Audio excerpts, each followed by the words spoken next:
All right. Good morning, everybody. This is today's lesson. This is a beautiful day to learn. Today we are with Amanda. I'm so happy to be with you, Amanda, today.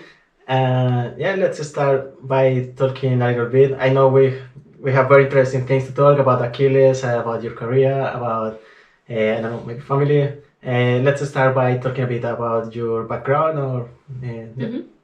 My name's Amanda. Background, so I guess I'm born and bred here in Australia, went to school in Melbourne, have all my friends and family here in Melbourne, so I love Melbourne very much, and I now am mother to 2 children with my partner Robin. I'm a physiotherapist by trade. That's where my training is. And that's what I do for work, and I now do some research with physio stuff, but also obviously do the Achilles stuff on the side as well. Yeah. Excellent. So you were born here in Melbourne? Yes, that's right. Yeah. Yeah, just down the road. I haven't gone very far from home. That's good. Well, let's get into Achilles. How did you first knew about Achilles? What it is? What inspired you? Yeah, absolutely. It's interesting. I get asked this a lot. What inspired me was my competitive spirit. It was actually one day about 10 years ago at Parkrun in Canberra, Ginninderra Parkrun in Canberra. Let's talk about what's Parkrun so people know as well. Oh yeah, Parkrun. So Parkrun is it's a free weekly run that happens at various locations around Australia and the world. It started off as a free run in the UK at Bushy Park, and then it's spread all over the world, and it's a worldwide phenomenon. So every Saturday morning there'll be people that will gather and just run or walk 5 kilometres. It's just a weekly free run that happens all the time. So that's what Parkrun is. I was at the Ginninderra version in Canberra. And when I was running, there was a person who was blind behind me with their sighted guide, and they kept saying, the whole run, they were saying, blind person behind, clear the path, clear the path. And the whole time I'm thinking, oh, you can't pass me. So that's how I got to know Achilles, actually, because I was trying to beat the blind person. And it turns out that the blind person was actually a Paralympic gold medalist, Lindy Howe, for paracycling. And I was trying to compete with a Paralympian, so that didn't go so well. She beat me in the end, but then I went to speak to them and ask them what it was all about, and they said we're part of the Achilles Club, and then I started running with Achilles in Canberra. When was it? It would have been about 10 years ago. 2012. Yeah, probably 2012 now. What are we? Yeah, 2013, I think. Yep. I'm going to say 2013 it would have been. Yeah. Well, that's funny. That's interesting. It might be the story for other people as well, about how they knew about Achilles. So there was already an Achilles. Let's start by what is Achilles as well. Yeah, so Achilles is again another worldwide club, athletics club for people with a disability. It started off in New York, I'm going to say back in the 1980s, 1970s, by, I'm going to have to look it up, but his name's Dick. The last name I'm not quite sure about. It's Dick Traum or something like that, along those lines.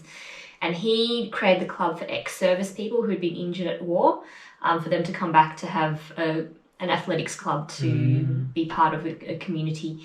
And that's since evolved into being, depending on which country you live in and what's on offer in your local area, it's become an athletics club for people with a disability. So the Australian version came to Sydney in 1996.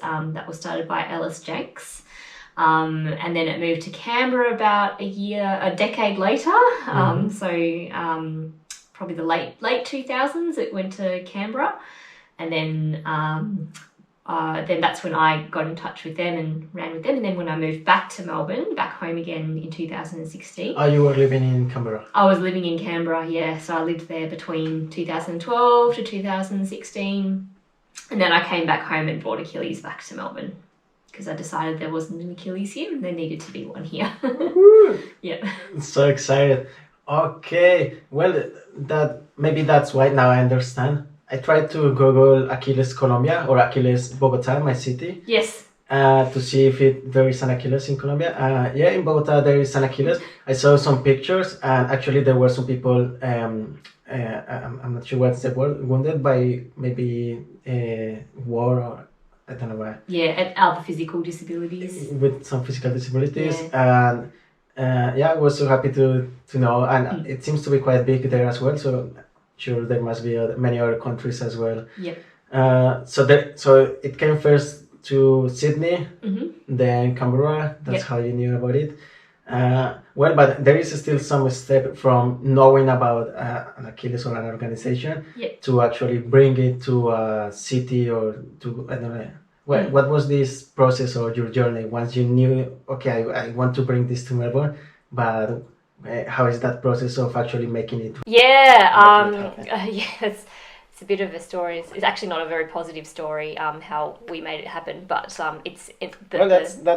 a real thing, you know. Like sometimes things is. Yeah, exactly. I'll have to try and think of a way to tell that the best way possible. But I guess the first thing is understanding the lay of the land in Melbourne. So in Melbourne we have some really great organisations that already exist here. So we've got Disability Sport and Recreation, and what they do is they deliver sports for people with a physical disability, and they also promote all sorts of recreation and sport for any type of disability.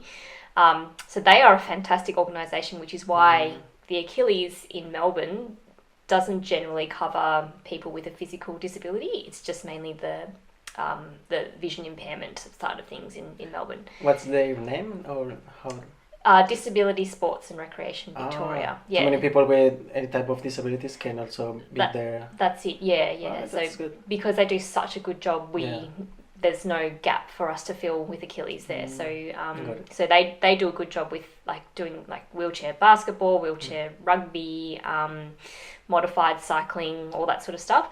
And then there's Special Olympics that do sports for people with an intellectual disability. And then there's also Blind Sports and Recreation Victoria, and they do all the sport specific, sports that are specific to people with a vision impairment. So you'll look at blind tennis, goalball, what else is there? Blind swimming as well, and then I guess what they didn't have at the time was running. So that's where Achilles, I met with the Blind Sports and Rec people. So Maurice Gleeson is the chairperson at Blind Sports and Rec Victoria. I met with him first, and said I want to bring Achilles to Melbourne. Are you guys already doing it? Are you already doing guided running? And he said, no, we're not. It'd be lovely to have an Achilles in Melbourne. Yeah, and Maurice Gleeson, his brother actually runs with Achilles in Sydney, so he knew about it very well. So yeah, and then then I worked with Blind Sports and Recreation Victoria. There were a few other people that wanted to be involved as well, and we involved them as best as we can, and it's now just grown and snowballed into what you see today. So yeah. Wow, excellent. Thanks for that. So, what are these parts about documentation or I just guess the legal part of all this or I don't know what's all that. No, it's actually quite important. It's boring.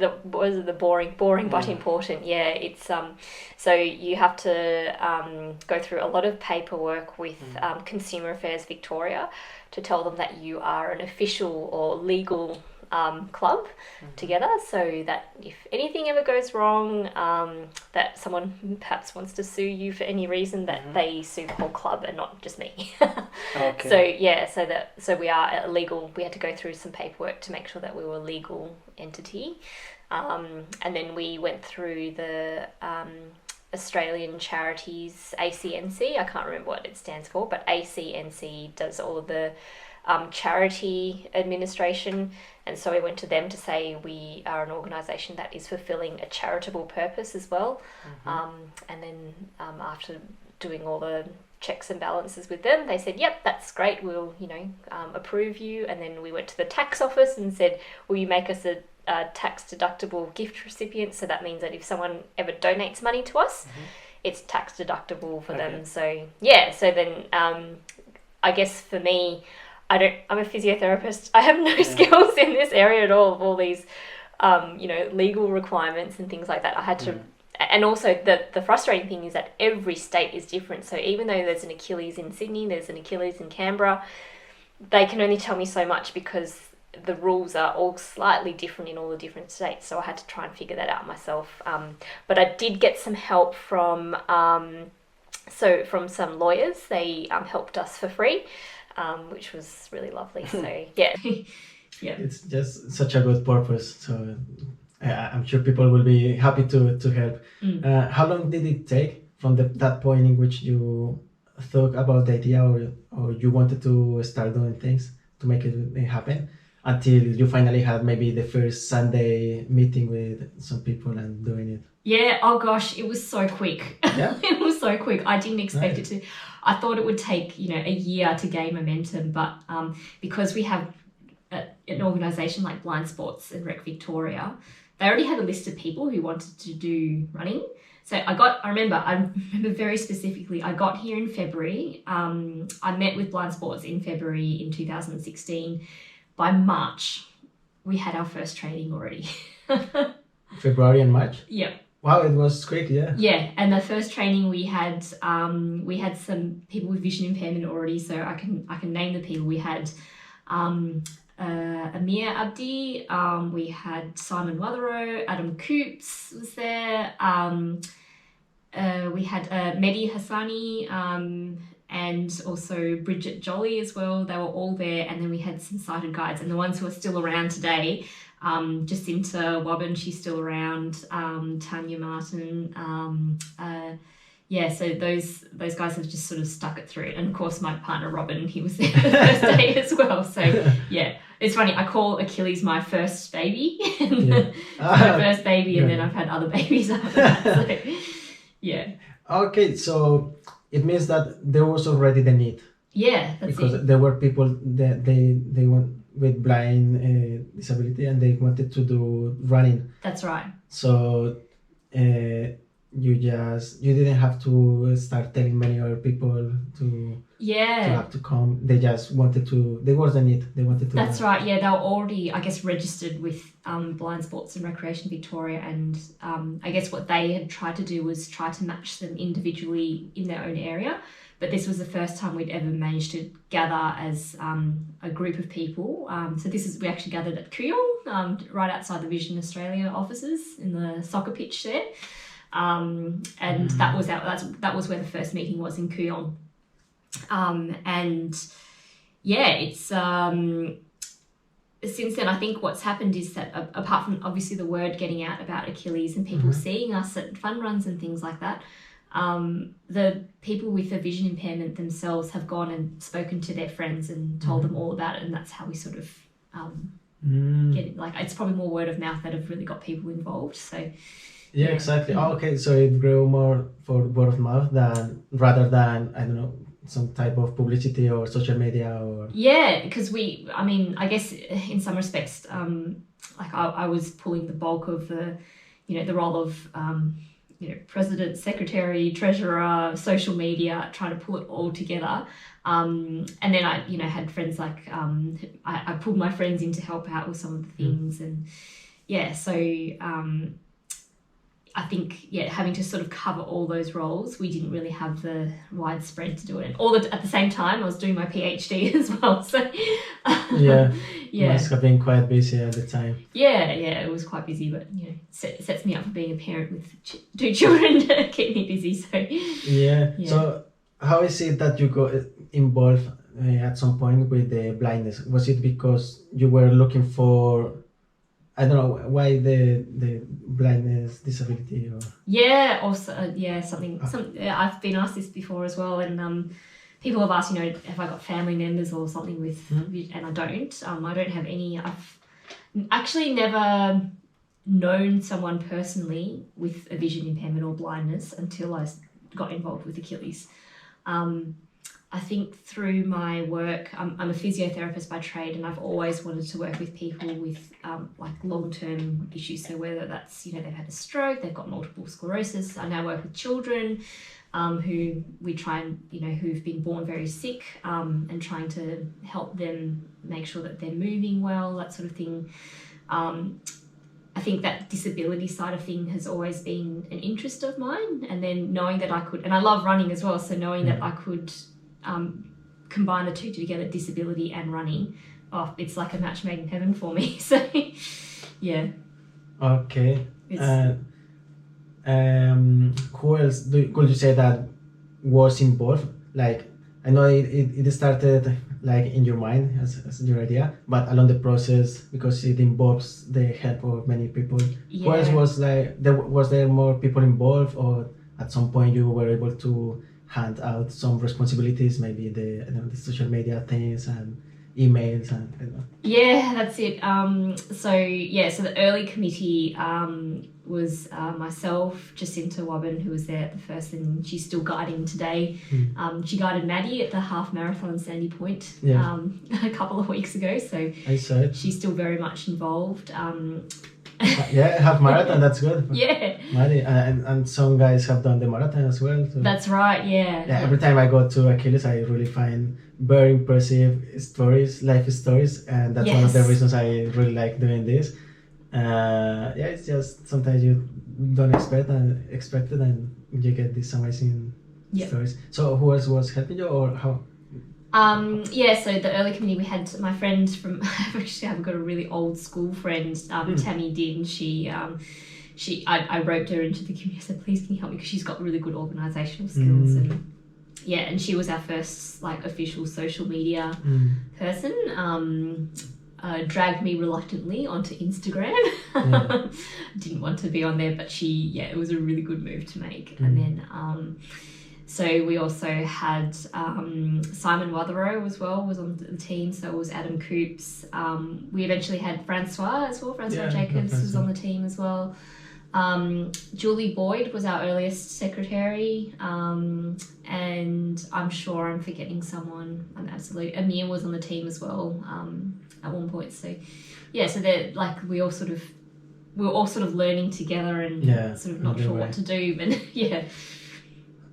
how big, how many people does it need? I don't know, something like Achilles Melbourne or an organization like this to run well. Sometimes we, for example, as a guide, I like to go there every Sunday if I'm available.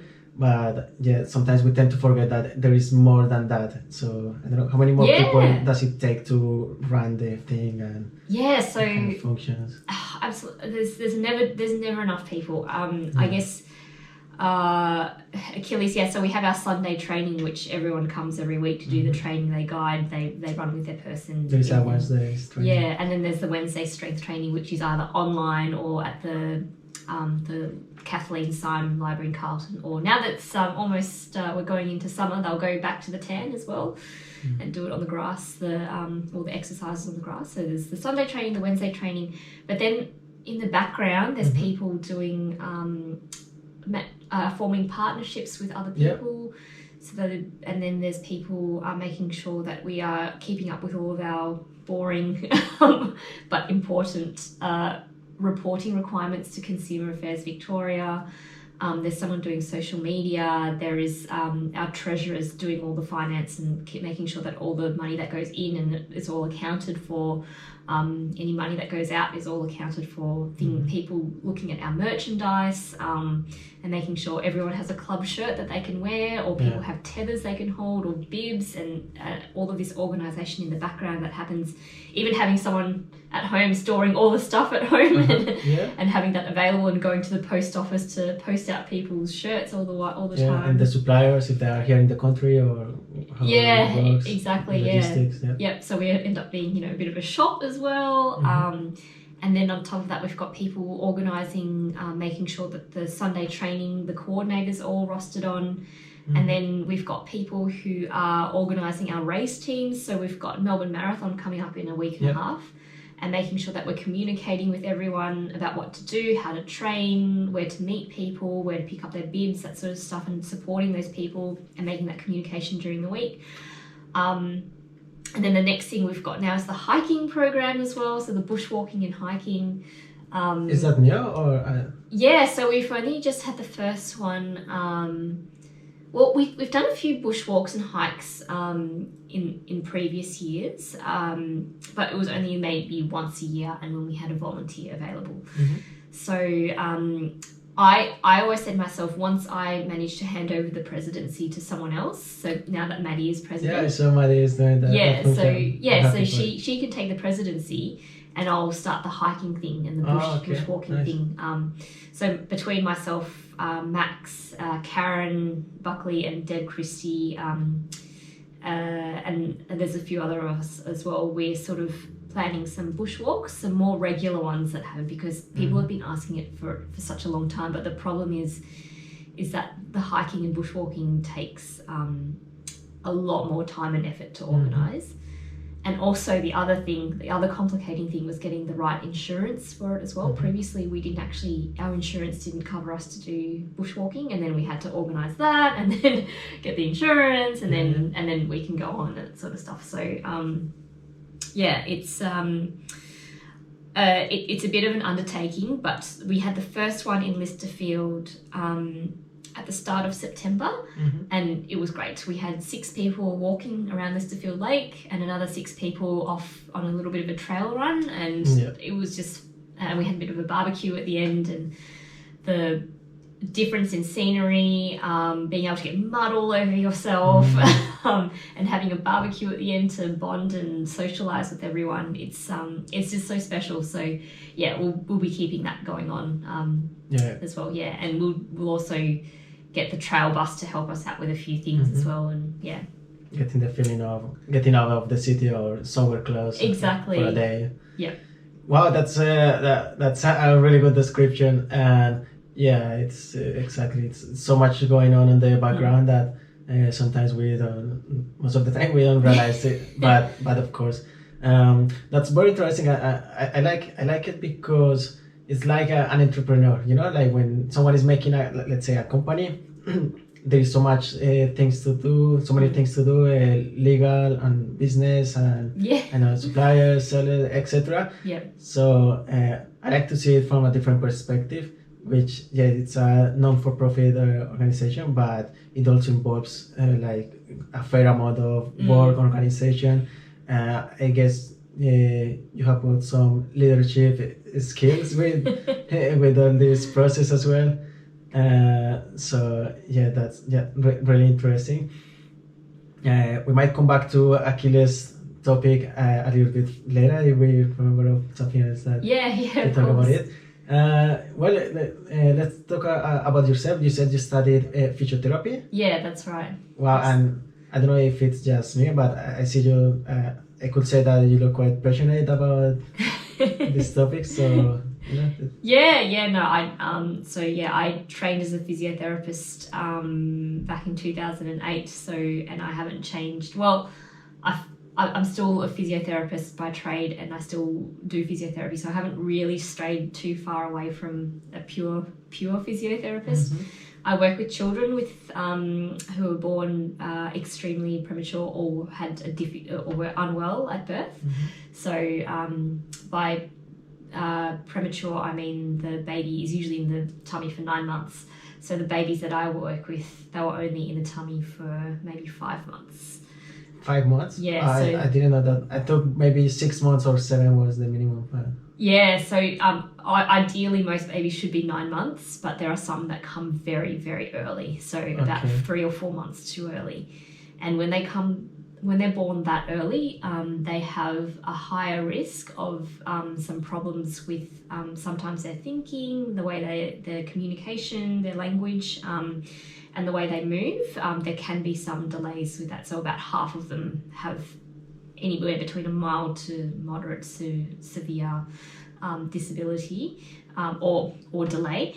And then the other half are actually good. So yeah, and what I do is the thing is when they're born, it's very hard to tell which ones exactly will experience problems and which ones won't. It's very hard to tell early on. So my work is to assess them and to provide the parents with guidance and to make sure that they're well supported if we are starting to see delays.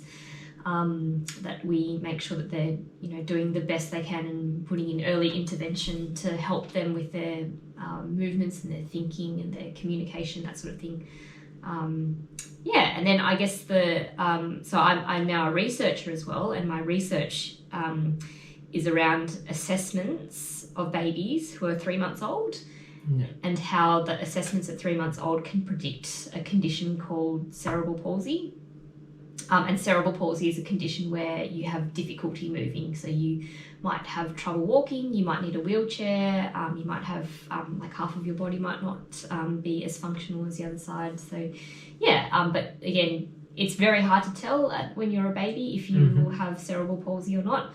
But my work is hopefully making that a lot clearer and easier for parents, so we can do a test when they're a baby and say your baby looks good or your baby has some risk factors for this condition, cerebral palsy. So it's so inspiring to see, that it's just like to offer some type of help that you like, but that it can also help improve many people's lives now and in the future.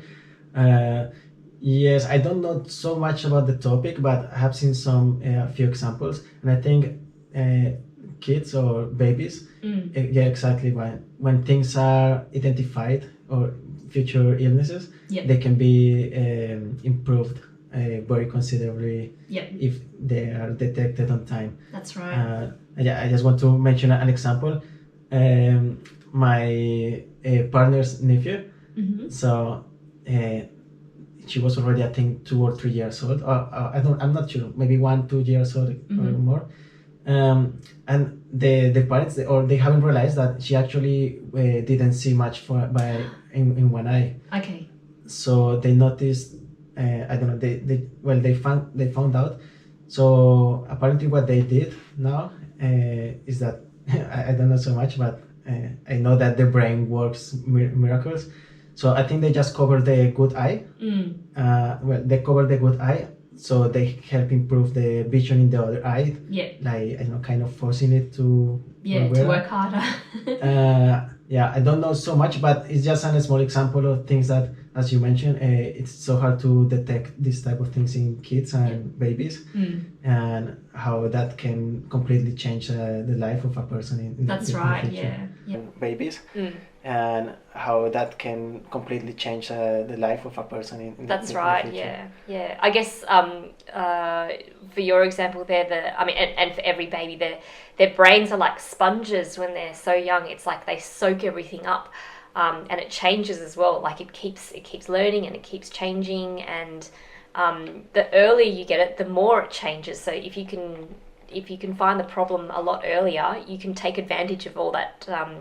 They call it brain plasticity. So a plastic brain means that it's a brain that learns and adapts and changes. So the earlier you catch it, the more plastic the brain is and the more agile it is to cope with any injury or anything that might be going on. So so that's why they probably want to retrain the brain by covering the good eye and forcing the weaker eye to really train itself. So Yes. So I'm just guessing that was the topic of your PhD or your research, or maybe related to what you are currently doing as well. Yeah, that's right. Yeah, so my PhD was around specifically looking at how we can use smartphone applications, a smartphone app. The smartphone app I studied was called Baby Moves, and how we can use that to help us expand the reach of early detection by getting parents to take videos of their babies and that sort of thing. So that's where my research is around and how it all ties in. So yeah. Wow, excellent. Okay, so we talked some about Achilles, about your career. I don't know, what's your experience by kind of juggling or, like doing work, Achilles, but now you have two babies as well, family, partner, personal life. I don't know, how has been your experience coping, doing everything at the same time, It's very busy. But like I have friends who tell me that I can't sit still. So my family are a huge support. So my mother, she's always the first to drop everything to help me out. So when I was doing Achilles, she would be out there helping me as well. When we needed to, for example, look after the children or something, so we could go and do something Achilles related, she'll be there to help. If we have a fundraising barbecue, she's there to help. Robin as well, my partner, is super supportive as well. We have a bit of a give and take. He says, you have the time to do this now, but work towards getting other people to help you and that sort of thing. But initially, he knows that the setup phase is very intensive and involved, and he gave me as much space as I needed to do that. And now we sort of give back, and I said, look, I've trained all these people at Achilles and it can sort of run itself now, and now we can have our family time and that sort of thing. But he's on board with the guiding as well. He listens to me when I've had a few hard experiences either at work, or perhaps there's some people who are not so happy about what we're doing at Achilles, which is okay. I'm always open to feedback. But it's always, when you get that negativity, he's always there to listen as well. So yeah. Yeah. As I mentioned before, I feel it's like the entrepreneurship journey, which it's something like worth it because the results are very good, nice, but very often it has like a lot of effort and sometimes painful experiences that can happen as well, and so much more that we don't always tend to tell. But it is just all of that in the background. Talking about your parents and I'm sure they must have very interesting stories and experiences around that time. What would you say that is something that inspired you or that you learned from them that maybe still you keep with you? Interesting. I think it's probably the importance of family. That'd be the main thing, family and probably food as well. So I think if there's any sort of anything cultural that plays into it, it would definitely be how important your family is, and what support you can give your family can elevate them so much more. So and I guess with my mum and dad, from where they came from, just the hard work ethic, just always working hard for what you do. Maybe in some sort of way, looking at the future, what would be those, I don't know, let's say principles or values or things that you would like to let's say teach or show your own children, or people around you? What would be that type of thing? The biggest thing is probably kindness to each other, empathy towards each other, and the planet as well. So I know it sounds corny, but what, the planet? The planet, it sounds very, very simple, or like very stereotypical is the word I'm looking for. Sounds very stereotypical, like look after each other and the planet. But actually, if everyone did a bit more of that, I feel like sometimes when you work around people, like for example when you're at Achilles, and everyone is there for each other, you think, everyone's so nice and kind and everyone's looking out for each other. But actually in the real world, there's people who don't think like that, people who only think about themselves, and they don't think about looking after the planet we're on, or they don't think about how someone else might feel, that sort of thing, or they don't even think about looking after themselves. Like, that the whole thing about running and volunteering is also that self-care as well, that you're getting out there and looking after yourself. And there's so many people out there that just don't do that. And that, you know, as long as they've looked after themselves and maybe their family, then yeah, they're good. They don't have to go beyond that. But for me, you know, I feel like I've been gifted with drive and energy, and I'm, you know, I work things out very quickly. So, you know, I feel like I've got all these skills. It would be a shame just to keep it to myself. You know, I have to share it. I have to give what I, you know, what I offer to this world. Like, you know, what you think about. I always think about my children and what legacy am I going to leave for them? Am I going to give them something to aspire to, or am I just going to make sure they're comfortable and leave it at that? Like, we're put on this earth to give back and to help each other. You know, when my partner and Robin and I were just not into, like, you know, the biggest, fanciest, flashiest thing. You know, you can see in our place we live in a tiny apartment because we're happy with this, you know. Actually, I feel so comfy here because I can see that this is things are all the toys and everything, the kids, it can be a little bit messy, but you know, you can just really quickly feel an environment of happiness, and that's for a kid. You know, for a kid, it's not going to care that much if it's clean or not. They are going to care if there is love, if there is someone to talk to, if there someone to play. I'm very happy we touched this topic. Just two things to mention about that.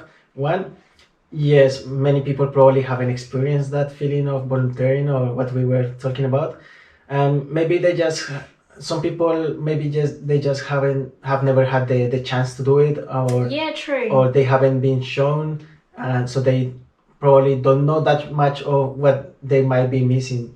And the second point there is my own experience with volunteering. Actually, since some time ago, same thing. I heard things about volunteering in Colombia. There is an organization. The name is Techo.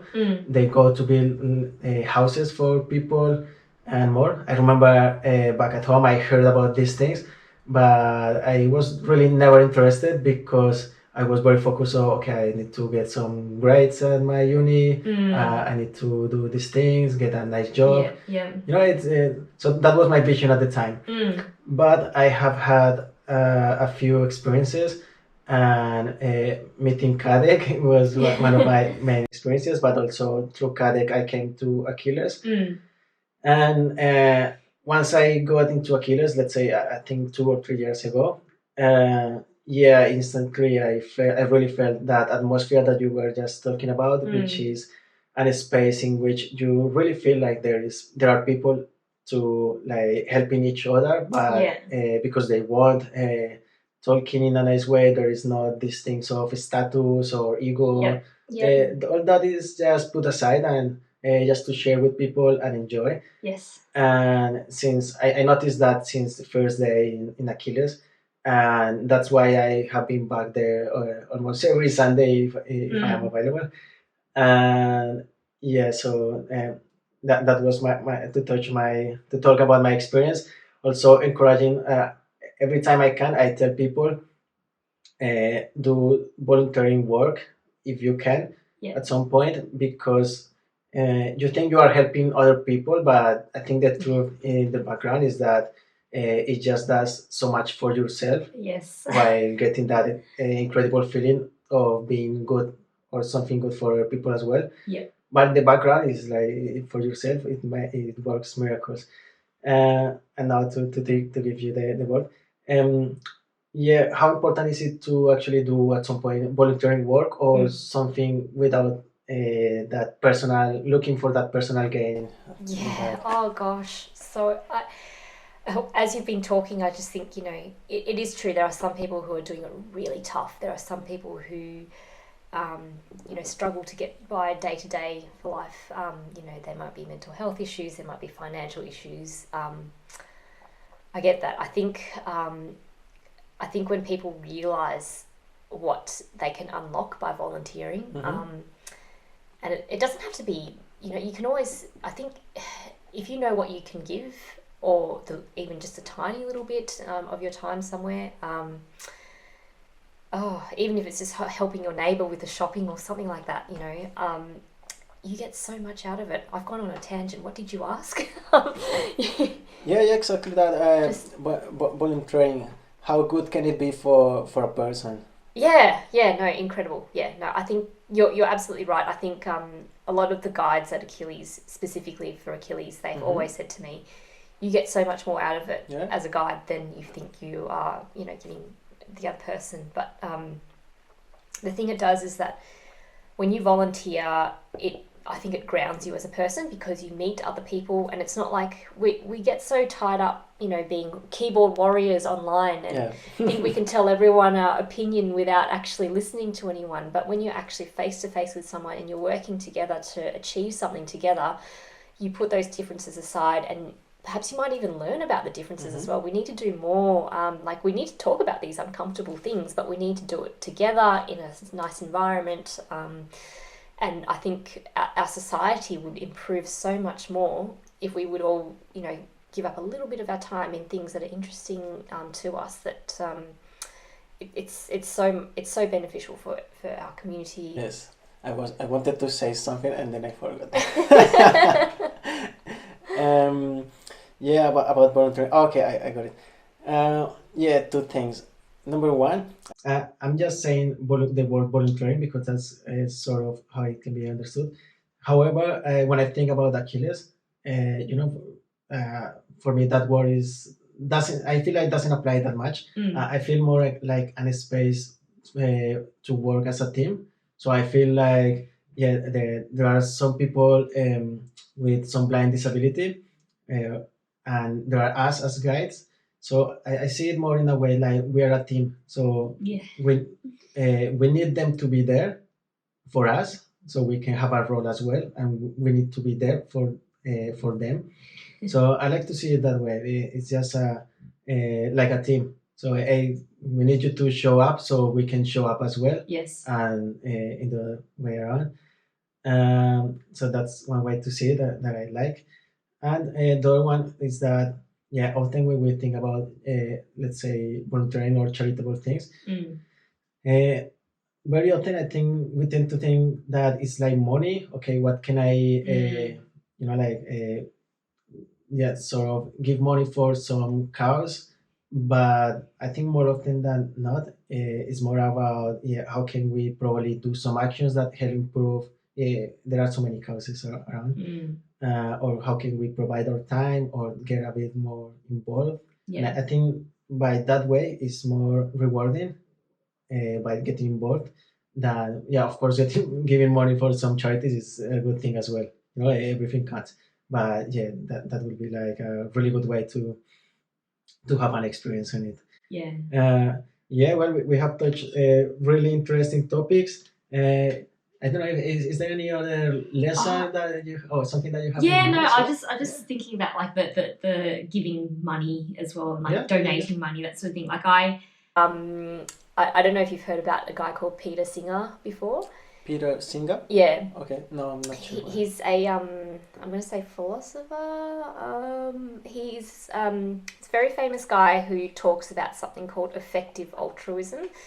And I'm going to completely get this completely wrong. My understanding of it is that when you donate money, it should be the most effective donation ever, or as much as possible. So, for example, you can, for if you donate $10, what can that $10 do? Can it provide a mosquito net for someone to not get malaria in a completely different country, and that is so effective, because if you can prevent malaria, or can that $10, and I'll put it in an Achilles sense, can it buy a part of one person's entry? So you could spend $10 and buy a mosquito net and maybe cover a whole family and help three or four people, or you could do part of one person's entry fee. So I'm sort of I'm not selling Achilles donations very well, but that's sort of making sure that you do give, you give regularly, because I don't think that the governments tax us enough to to spread the wealth around. But also when you do give, you give to charitable causes that can do the most with your money, so they will be able to reach many more people with the same amount of money. So I definitely agree to donating money, but I also am very picky about who I donate to and making sure that if I do donate to an organisation that they've got a good reputation and they can do a lot with my little amount of money I might give them. So things like educating girls I'm really into, or people's probably the like sexual health in other countries as well, because I think that's really important. So that's. Okay, so you follow this stuff. I do. You like this type of charities? Yeah.